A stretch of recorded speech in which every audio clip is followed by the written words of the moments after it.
बरं, हे सगळं होत असताना समाजातल्या अनेक विषयांना तुम्ही वाचा फोडताय, अनेक विषयांवर तुम्ही बोलताय. नुकतंच जे प्रकरण घडलेलं आहे अमरावतीचं आणि त्याच्यानंतर आपण बघतोय कोल्हापूरचं, या प्रकरणांकडे आपण कसं पाहता?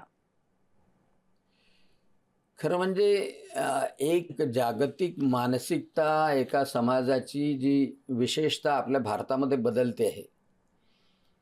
अशी एक जिहादी मानसिकता निर्माण होते आहे, त्यामधून काही घटना घडतात आहे.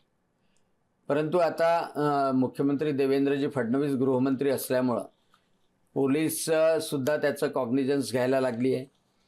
आता नुकतीच परतवाड्यामध्ये एक घटना घडली, की एक अयान नावाचा मुलगा, त्याचा उबेर नावाचा मित्र, त्यांनी असं संगनमत करून अल्पवयीन मुलींना फसवलं.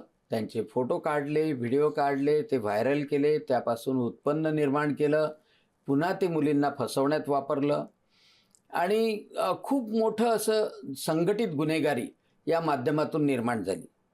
हे प्रकरण जेव्हा माझ्याकडे आलं, त्यावेळेला त्याला वाचा फोडण्याचं काम मला करता आलं आणि पोलिसांनी सुद्धा त्याची दखल घेतली. आता ते सर्व 8-10 जणं त्या आतमध्ये आहे. परंतु परंतु हे काही हे तर मी असं म्हणेल की हिमनगाचं एक टोक आहे. कारण शोध परिपूर्ण घ्यावा लागणार आहे. कारण पूर्ण व्हिक्टिम्स अजूनही समोर नाही आलेले किंवा त्याने डिलीट केलेले स्नॅपचॅट किंवा व्हॉट्सॲप तेही पूर्ण आपल्यापर्यंत प्राप्त झाले नाही, पोलिसांपर्यंत पण नाही झाले. त्यासोबतच त्याच प्रकारचं प्रकरण कोल्हापूरमध्ये निघतं.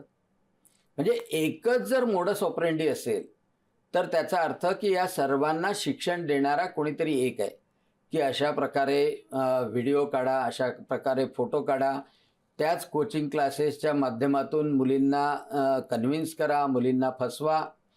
तिसरं प्रकरण अमरावतीमध्ये चायनीज गाडीच्या माध्यमातून, जे चायनीजच्या स्टॉलवर काम करतात, त्या माध्यमातून स्वतःची आयडेंटिटी हिंदू दाखवून महिलेला फसवलं. म्हणजे असं जे प्रकरण सुरू आहे, एक संघटितपणे हिंदू मुलींना फसवण्याचा प्रकार केला जातो. मग त्याच्यानंतर त्यांना ब्लॅकमेल केलं जातं, त्यांचं जीवन नरकासारखं होतं. पण हे संघटितपणे केलं जातं, ते मोठं वाईट आहे आणि म्हणून ते उघडकीस आणण्यासाठी सर्वदूर प्रयत्न करणं अतिशय आवश्यक आहे. त्यांना शिक्षा देणं अतिशय आवश्यक आहे आणि म्हणून मी या गोष्टीकडे खूप प्रामुख्याने लक्ष टाकलं आहे.